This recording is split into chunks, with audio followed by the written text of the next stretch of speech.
Today, I'm going to cover 5 of the most common issues advertisers encounter in their ad accounts, and I'm going to give you 2 pieces of advice on how to fix those issues. Those common problems include your Facebook ads CTR link is too low, your ads click ratio is off, your CPM is too high, conversion rates are too low, and lastly, your CPAs or your CPLs are too high. So without further ado, let's go ahead and tackle each and every single one of these. All right, so starting off with your link CTR being too low, really quick before I get into how to fix this, I do want to give some general guidelines on where your link CTR should be. Now, this is going to vary wildly across different industries depending on the level of competitiveness there is. So this is not a universal answer that's going to apply across the board for everyone, but generally speaking, you want to be able to hit about a 1% CTR link. Obviously, if you're above that, that's fantastic. If you're below that, it may not be the end of the world. Like I said, it could be the level of competition, right? I have some clients in their spaces, they have to pay a lot of money for each and every single lead, and their click-through rates are maybe 0.6, and for them that's actually pretty good for their industry standard. But obviously, as much as possible, we do try to get close to that 1% CTR link number right there. So how to fix this? First and foremost, make sure that you actually have links inside of your body copy. A lot of people skip this step, and it can greatly increase your click-through rates because most people read on mobile. So if they're reading your ad copy and they've already made up their mind, well, if you don't have any links in the body copy, they have to keep on scrolling down to the image in order to click over to your website. But if they're reading your body copy and they're ready to go, just give them a link and it'll be very easy to fix right there. The other thing is to update your creative. Perhaps your image or your video just isn't doing it. So go ahead and test some different ones and see if either of those solutions can help bring up your CTR link number. All right, next up is your ads click ratio is off. Now, what the heck do I mean by a click ratio? This is a difference between your CTR all and your CTR link. Now, typically you want your ratio between the two to be anywhere between 2-to-1 to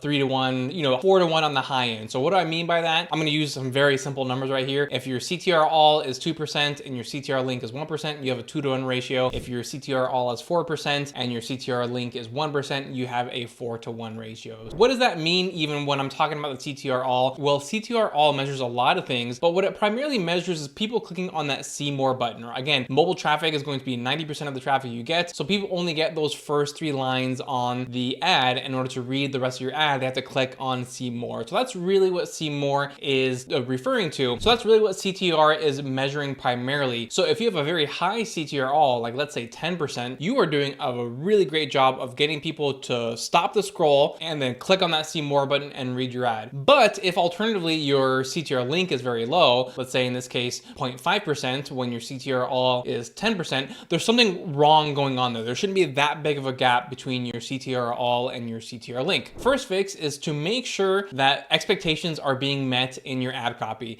When you have a high CTR all, it means you're doing a really good job in those first 3 lines to capture people's attention. But then when they click on the see more button, there is just like, oh wait, no, this is not what I expected. Let me keep on scrolling by. And that's why your CTR link ends up being so much lower. So that's step number 1. Step number 2 actually is to just test and change the different variables in the ad itself. Maybe that ad copy doesn't go with that headline, or maybe that headline doesn't go with that image of the video. So just switch those in and out and see if you can get that CTR all to CTR link ratio closer to that 2-to-1/4-to-1 ratio, anywhere in that range. All right, next up is a super common one. That's when your CPM is too high or your cost per 1,000 impressions. Again, this is going to vary a lot from industry to industry if you're wondering what your CPM should be, but I would say in general, anything that is in the $30 range or less is going to be considered a low CPM, and then anything $40 or higher is going to be considered a high CPM. Again, that can vary drastically from industry to industry. Some industries are very competitive and an $80 CPM is cheap for that industry, but again, those are just some general guidelines for you to be following there. But what do you do if your CPM, if you know historically it's a lot higher right now than it has been in the past? Well, first and foremost, check your audience size. Make sure it's not too small. Generally speaking, a bigger audience will lower your CPM. And then if that doesn't work for you, go ahead and test campaign budget optimization, or what they now call Advantage Campaign Budget Plus. Stupid name, I know. But sometimes when you switch from ABO to CBO, you will see a drop in CPM. Honestly, I actually don't really know why, but it's something that I've done a couple times in the past and it has worked. It's not a bulletproof solution, but it is something worth trying if you are constantly running into really high CPMs. All right, next up is your conversion rates are too low. So let's say everything on the ad side is fantastic. You've got a really good CTR our link and lots of people are making over to your page, your CPM is nice and low, but you still have a low conversion rate on your page. For anything that's free, I would say if your conversion rate is less than 20%, that's a low conversion rate. And then if you're selling something, there's gonna be a lot of variability here depending on the price point of your offer. But if you have a low ticket offer, something less than, let's say, $100, if you are under 5%, I would consider that to be low. If you have a high ticket offer, if you are under 2%,